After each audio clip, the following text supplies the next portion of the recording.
un petit moment pour discuter, vous êtes hyper nombreux.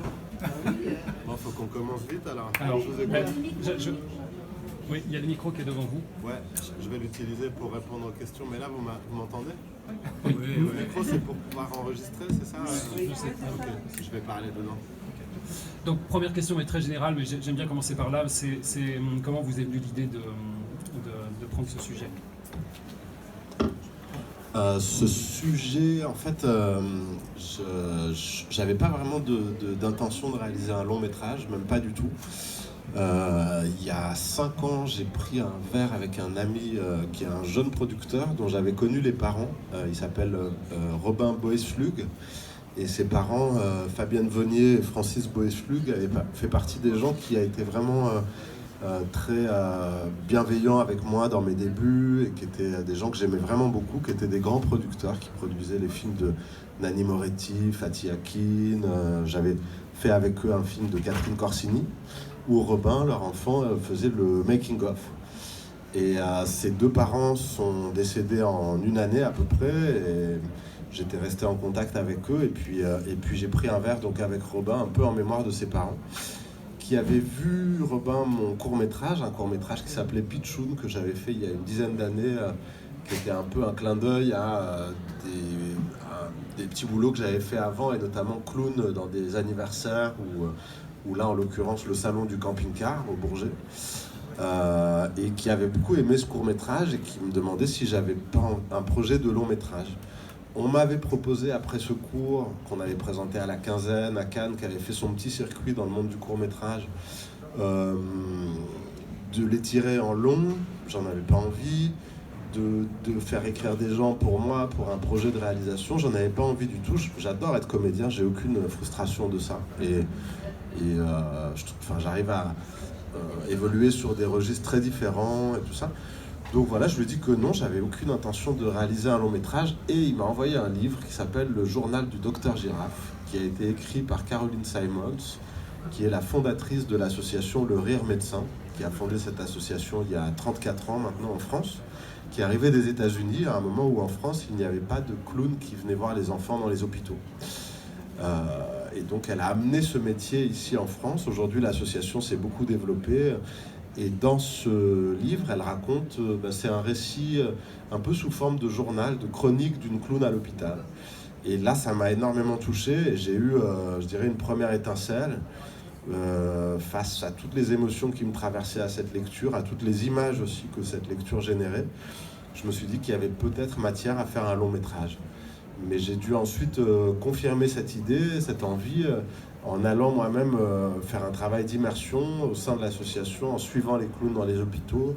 Un travail d'enquête qui a duré à peu près 6 mois, jusqu'à ce que réellement je commence à écrire le scénario de ce film, avec une co-scénariste qui s'appelle Fadette Drouard.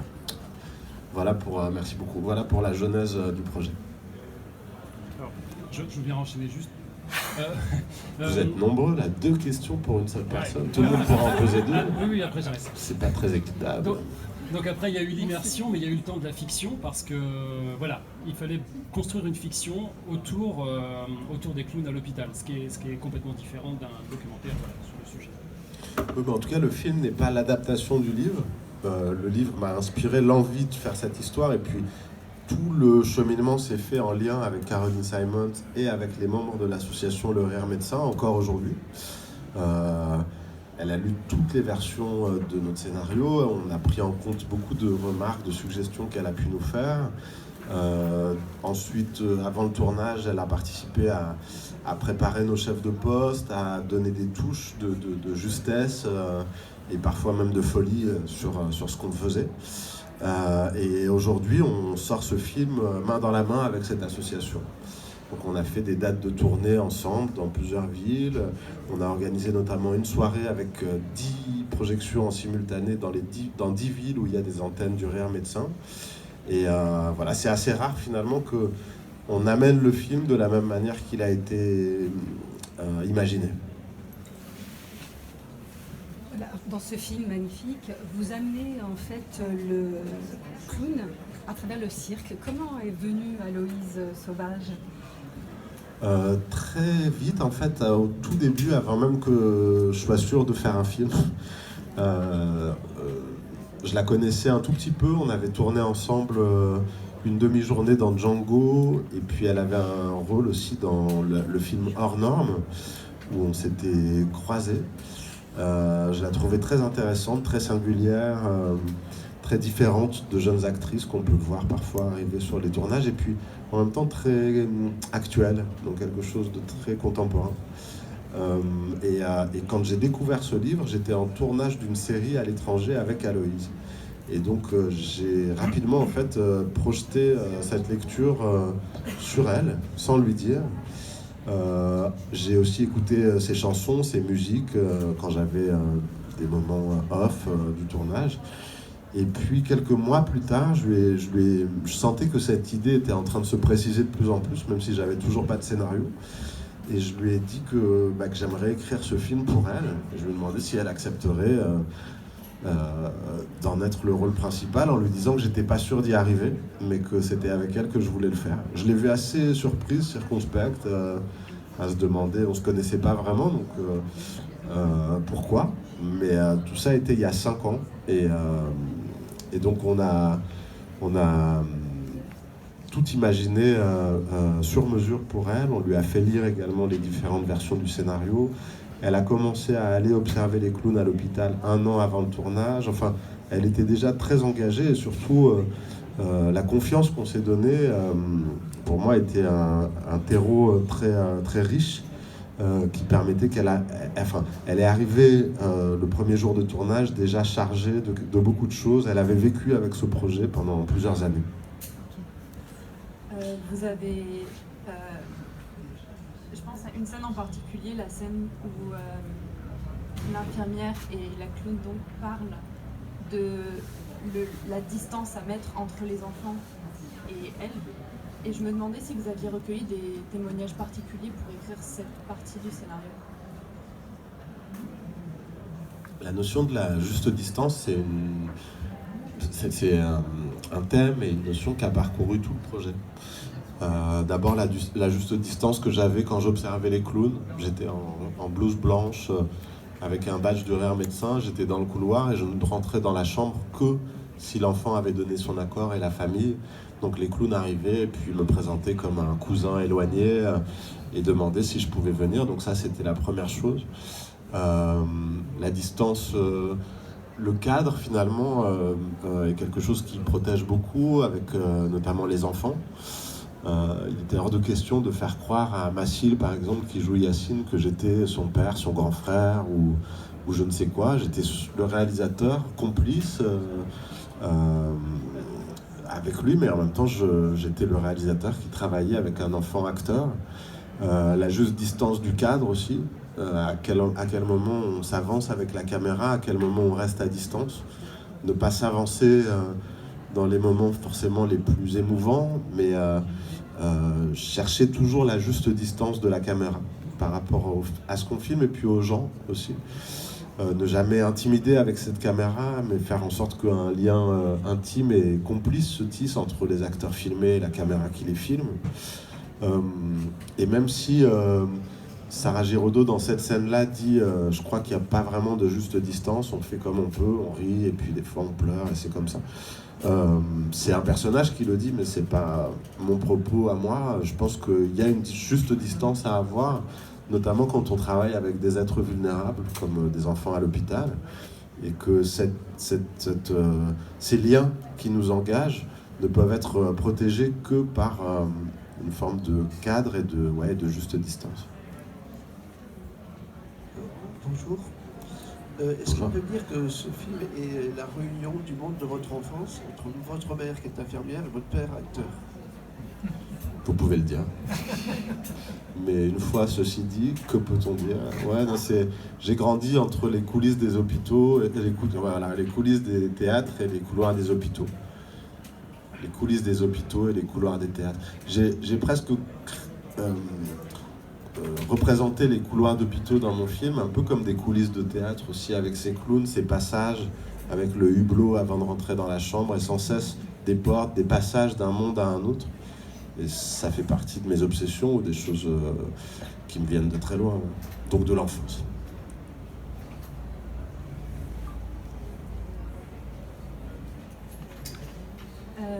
Justement, tourner en hôpital, comment est-ce que ça s'est passé sur le tournage par rapport aux autres patients qui étaient là et aux patients qui étaient dans le tournage?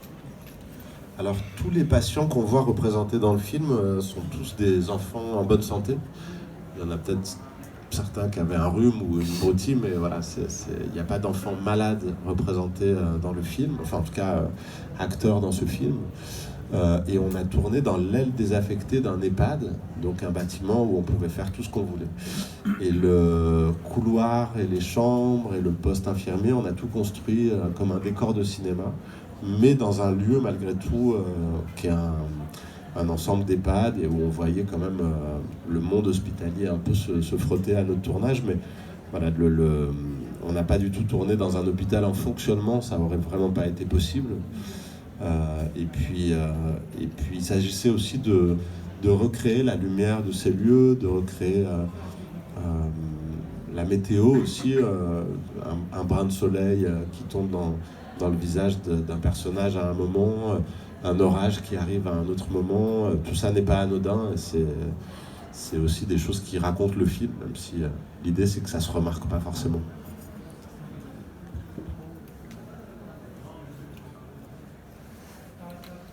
Je voulais savoir pourquoi vous avez choisi dans le prologue, avant le générique même, des très gros plans sur les mains, sur la préparation de la jeune femme, pour après passer plutôt à des plans larges. Est-ce que c'était pour nous faire rentrer à l'intérieur du film? Oui, cette scène d'ouverture, elle a valeur un peu de prologue.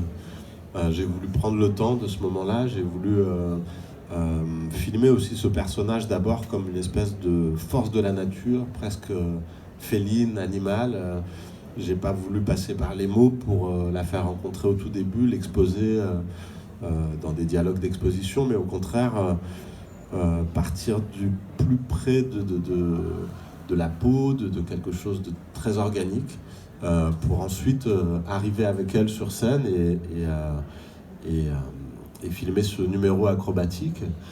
On a utilisé volontairement des manières de filmer différentes. Cette première partie, enfin en tout cas ce prologue, cette scène d'ouverture, je l'ai voulu à dessin assez esthétisante, un peu froide. En même temps, moi j'aime, enfin je trouve ça me plaît. Je veux dire, quand je le filme, je trouve ça beau, mais en utilisant des artifices d'un cinéma qui pourrait être presque clipesque à certains moments, comme des grues, des steadicams, des choses comme ça qui donnent l'impression de flotter. Et le code que je m'étais fixé, c'est qu'à partir du moment où Jo tombe, on est caméra à l'épaule tout le film. Donc il y avait cette volonté de faire tomber la caméra d'une grue et ensuite de la poser sur les épaules du chef opérateur, qui lui justement, physiquement, trouve aussi la juste distance dans le travail qu'on faisait ensemble et dans ce que je lui demandais, mais aussi très naturellement parce qu'il a ce sens-là aussi très fort. C'est aussi pour ça que j'ai eu envie de travailler avec lui. Donc, ouais, de représenter cette artiste très talentueuse, force de la nature, mais aussi dans une bulle, un peu opaque aux autres. On entend d'ailleurs dans les sons, à un moment, les autres comédiens se préparent ensemble, mais elle est totalement dans son monde à elle est seule, elle est en hauteur, elle est seule. Et une fois qu'elle va tomber, il va falloir tout le film pour qu'elle découvre le trésor qui est les liens avec les autres. Et c'est beaucoup cet enfant, Mathilde, qui va lui apprendre. Vous pouvez nous dire un mot sur la musique originale du film? Personnellement, oui. Je ne connais pas le compositeur, mais je trouvais ça très beau. Alors moi j'adore la musique. C'était important pour moi de penser à la musique avant de partir sur le tournage, de ne pas attendre de monter mon film et puis ensuite de me demander quelle musique j'y mettrais. J'avais besoin d'avoir, même en tournant, une forme de pulsation et de couleur, en tout cas des sensations que je pouvais traduire musicalement. Et donc je me suis tourné dès le début vers j'ai rencontré plusieurs musiciens de musique électronique. J'avais envie de travailler avec ce type de musiciens, ce type de matière. J'avais envie qu'on puisse faire un travail aussi sur le son et sur des matières sonores. Et j'avais envie d'être dans le rythme et la pulsation qui serait le rythme de Jo, justement, une espèce de force de vie. qui se traduit par oui, un rythme et quelque chose de comme ça qui avance. Et j'avais peur de la mélodie. En fait, sur un fil, voilà, le fil, moi, sur lequel j'ai voulu être en faisant ce film, c'est de ne pas tomber dans le pathos ou dans la volonté de tirer le spectateur avec des violons ou des artifices musicaux pour tirer de lui des émotions. Et il me semblait que la musique électronique était bien pour ça. Mais en même temps, comme le chantier d'écriture a parcouru tout le long, il y a des choses qu'on se dit mais qui changent à l'épreuve de ce qu'on fait, de ce qu'on vit. Pendant le montage, je me suis aperçu que ça ne tenait pas et qu'il fallait faire entrer de la musique acoustique. Et c'est là qu'on a fait entrer le piano, qui grandit dans le film au fur et à mesure que la relation entre Jo et Yacine grandit et qu'elle change. Elle passe justement, elle aussi, de cette chose uniquement de pulsation uniquement rythmique à quelque chose de beaucoup plus simple. C'est des structures mélodiques très simples. Et il y a même un moment où, quand elle est figée comme ça sur sa corde et qu'elle ne sait plus trop ce qui lui arrive, j'ai voulu faire passer des lignes de violoncelle, mais qu'on a enregistrées, puis qui vont de gauche à droite, mais qui sont juste une chose qui passe. Voilà. Et là, l'idée aussi était de trouver le curseur. À quel moment est-ce que ça peut être trop ? Donc, bon, avec le monteur, le musicien, on cherchait ensemble à ne pas tomber de notre fil. Pour revenir au casting, est-ce que pour vous, il est important d'inclure des vraies personnes du rire médecin, justement, comme Jean-Philippe Buzot, ou même Sarah Giraudot, qui est la marraine de l'association? Oui, ça s'est fait naturellement. Quand j'ai découvert Jean-Philippe Buzot dans un documentaire qu'avait réalisé Sarah Giraudot sur Arte, j'ai eu un coup de foudre total pour Roger Chips, pour son clown, et pour lui. J'ai trouvé ce clown qui est pas seulement drôle, mais qui amène aussi avec lui tout un univers, une poésie, plein de choses qui sont difficiles à expliquer, mais en tout cas, il était infiniment inspirant. Donc on a commencé à écrire pour lui avec Fadette Drouard. Et en effet, Jean-Philippe est clown horaire médecin depuis 30 ans maintenant. Et une semaine après le tournage, dans notre faux hôpital, il était à nouveau dans les chambres des enfants. Et quand il en parle, il dit c'est le plus beau métier du monde. Voilà, pour lui, c'était assez étrange parce que c'était sa vie reconstituée dans un décor de cinéma. J'avais l'impression que c'était The Truman Show, quoi, au début. Et en même temps, il nous a tous embarqués. Et il a embarqué aussi les acteurs et les actrices dans les improvisations, dans une justesse, dans des petits conseils, et puis dans sa manière d'être dans les scènes, parce que c'est très improvisé, tous les numéros de clown. Donc Sarah Giraudot, moi c'est juste une actrice que j'adore, que j'admire énormément. Je savais qu'elle était marraine du Rire Médecin, je la connaissais pas vraiment, on s'était juste croisés une fois. Et je lui ai proposé le rôle, on a écrit en pensant à elle, elle a accepté. J'étais trop content. Et toutes les infirmières, infirmiers, aides-soignants, tout le personnel médical dans le film sont des vrais soignants, qui sont également comédiens. Mais ça aussi, c'était important pour moi. C'était important de se mélanger. Moi, je fais mon premier long métrage. Aloïs, c'est son premier rôle principal dans un long métrage. Jean-Philippe Buzot, c'est un merveilleux clown à l'hôpital, et clown tout court d'ailleurs, qui joue même à Bouglione cette année, mais il n'est jamais allé devant une caméra. Sarah Giraudot, c'est une grande actrice reconnue. Il y a des enfants qui n'ont jamais vu une caméra comme ça. Donc on s'est tous apporté beaucoup de choses les uns les autres. Et moi, j'étais capitaine de ce bateau, chef d'orchestre. Et la petite appellation des Zinedine Soilem? Zinedine, c'est un clin d'œil. Déjà, c'est un ami. Et puis surtout, il avait été lui-même clown dans cette association, le Rire Médecin, avec Caroline Simons, il y a 25 ans, quelque chose comme ça. Et donc, c'était un clin d'œil à sa vie d'avant. Et puis, voilà, une petite participation caméo qui faisait sens, en tout cas. Parce qu'il avait connu, en plus, Jean-Philippe Buzot aussi à l'époque. Donc, c'était aussi des petites retrouvailles entre eux. C'est aussi une première fiction pour le Rire Médecin, non ? Oui, c'est vrai, il y a eu beaucoup de documentaires qui ont été faits, mais c'est la première fois qu'il y a une fiction qui se fait avec cette association. Depuis le début, vous utilisez la notion de juste distance. Celle, en revanche, avec le spectateur, elle est un petit peu brisée puisque vous nous emmenez directement dans les chambres. Il y a des scènes qui sont extrêmement dures au-delà de la mélancolie du film. Est-ce que c'était aussi une volonté de témoigner de cette réalité dans les hôpitaux? Je sais pas, après, avec le spectateur, quelle est la juste distance. Moi, en tant que spectateur, je voudrais pas qu'un film reste à distance avec moi. Autant je voudrais pas qu'il me tire par la main, qu'il me force les choses. Autant je veux qu'il m'emmène de manière viscérale dans toutes les émotions. C'est pour ça que je vais dans un cinéma.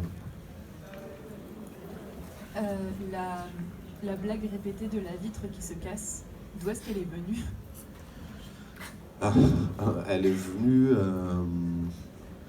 Elle est venue d'une histoire que Caroline Simons m'avait racontée, où du coup ça lui était vraiment arrivé, avec le coude, mais de briser la vitre du poste soignant. Et c'est vrai que ce qu'on appelle la greffe de clowns dans un service, comment est-ce que dans un nouveau service les clowns peuvent se faire accepter, comment le lien entre le personnel soignant et celui des clowns peut se faire, avec quand même des process qui sont très différents. En gros, les soignants dans un hôpital, on leur demande d'enchaîner des soins, ils ont presque plus de temps pour tenir la main, écouter, et en même temps ils continuent de le faire, parce que voilà, c'est des gens qui sont totalement dévoués. Mais c'est une machine sous pression, l'hôpital, et puis avec une cadence assez infernale, très réglée évidemment, très hiérarchisée, tout ça. Et le clown, il est là pour dérégler tout ça. Donc c'est le seul qui peut se moquer du grand professeur qui passe dans le couloir. Il a le rôle de renverser les hiérarchies, le clown. Il y a des jeux qui se font souvent, par exemple avec les enfants, où une petite fille est l'institutrice, par exemple, et les clowns sont les élèves. Et puis elle a du coup ses bons élèves et ses cancres qu'elle va punir. Et si elle punit un clown, il va au coin, il est sous le pouvoir de sa maîtresse. Et ça fait beaucoup de bien aux enfants qui sont amenés à subir des soins en permanence. Ils retrouvent une forme de super pouvoir de l'enfance, quoi.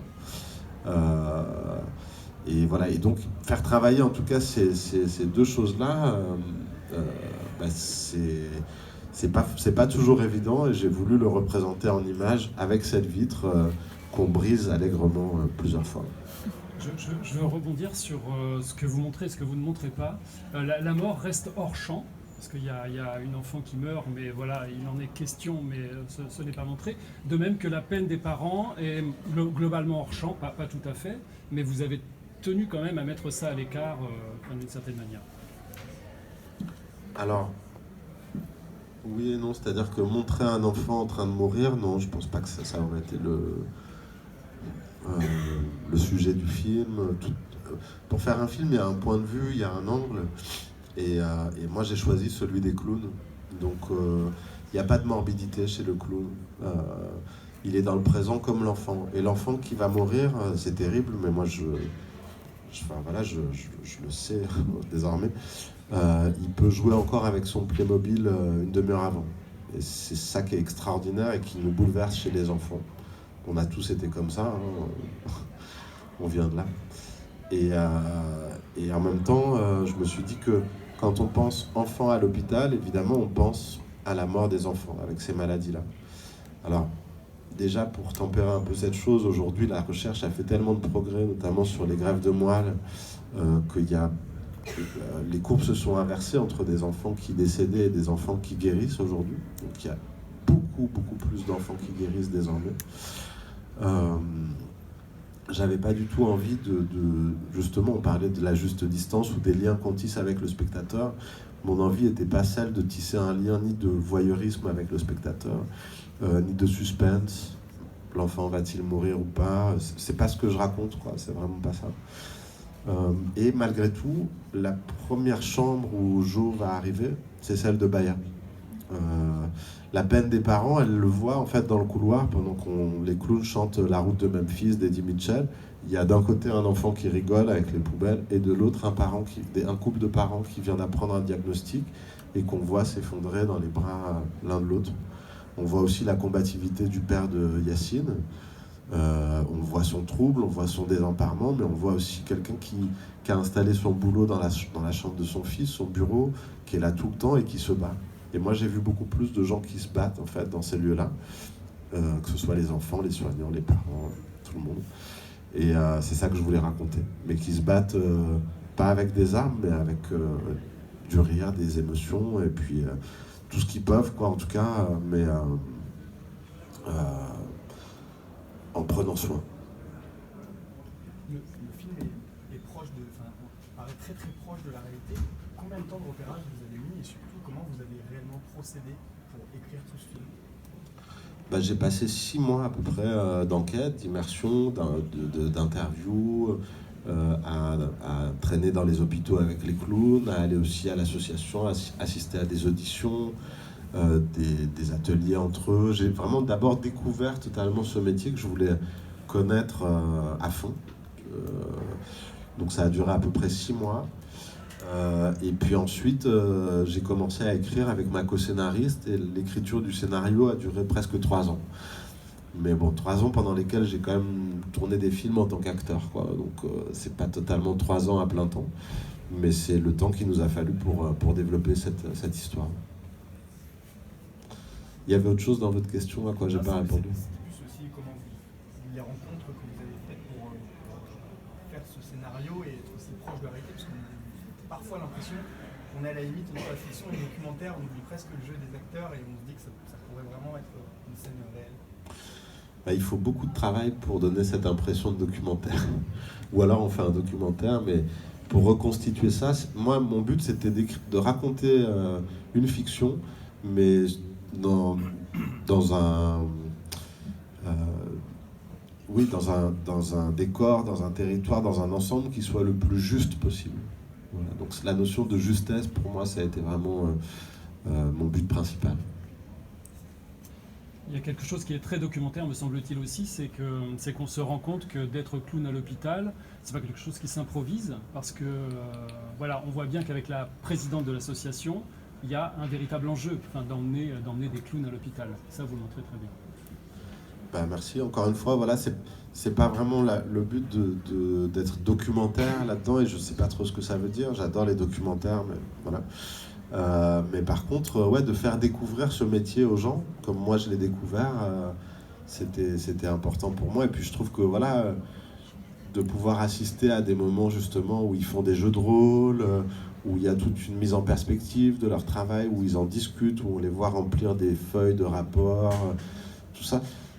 Je pense qu'on n'imagine pas quand on pense clown à l'hôpital. Moi, avant de lire ce livre dont je vous parlais tout à l'heure, pour moi c'était des bénévoles qui faisaient ça, et qui avait peut-être une aide psychologique enfilée, quoi, pour s'aider, mais j'imaginais pas à quel point ils prenaient ça très au sérieux. En fait, c'est très sérieux d'être clown à l'hôpital. C'est un métier. Désolée, on va devoir arrêter.